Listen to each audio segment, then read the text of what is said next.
তুফান চলচ্চিত্রের মাধ্যমে শাকিব খানের সিনেমাতে প্রথমবার প্লেব্যাক সিঙ্গার হিসেবে আত্মপ্রকাশ ঘটিয়েছিল বাংলাদেশের একজন উদীয়মান কণ্ঠশিল্পী দেবশ্রী অন্তরার।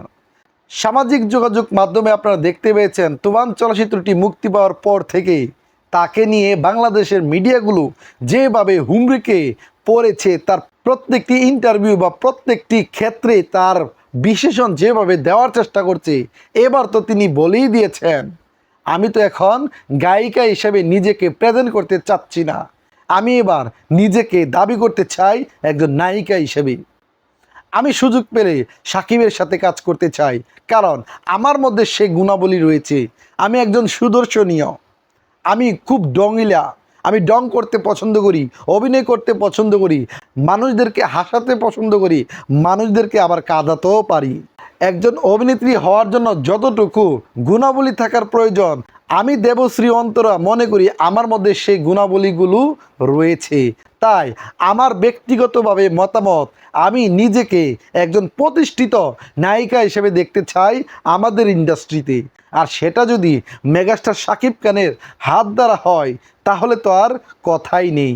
তাই আপনাদের উদ্দেশ্যে বলতে চাই, তুফান চলচ্চিত্রের লাগে উড়াদুরা গানে মাত্র গুটি কয়েক লাইনে তিনি কিন্তু কণ্ঠ দিয়েছিলেন, কিন্তু এই কণ্ঠ দেওয়ার পরবর্তীতে এবার তিনি শাকিব খানের নায়িকা হওয়ার জন্য বেশ উৎফুল্ল মেজাজে দেখা যাচ্ছে। এখন দেবশ্রী অন্তরাকে আপনারা সবাই দেখেছেন, এখন দেবশ্রী অন্তরা যদি শাকিব খানের নায়িকা হয় তাহলে এটাকে দর্শক কেমন করে নিবে। আবার অনেকেই বলছেন দেবশ্রী অন্তরার যে চেহারাটা, তার যে ফেস ভ্যালুটা, এটি যদি আমরা তুফান চলচ্চিত্রের মিমি চক্রবর্তীর সাথে ম্যাচিং করতে চাই তাহলে প্রায় সিমিলার মনে হবে। এবং মিমি চক্রবর্তীর জায়গায় যদি দেবশ্রী অন্তরার কাজ করতো তাহলেই বা জিনিসটা কেমন হতো। এমন করে দেবশ্রী অন্তরার গুটি কয়েক ফ্যান বেস আমাদেরকে এরকম মন্তব্য কিন্তু করেছে।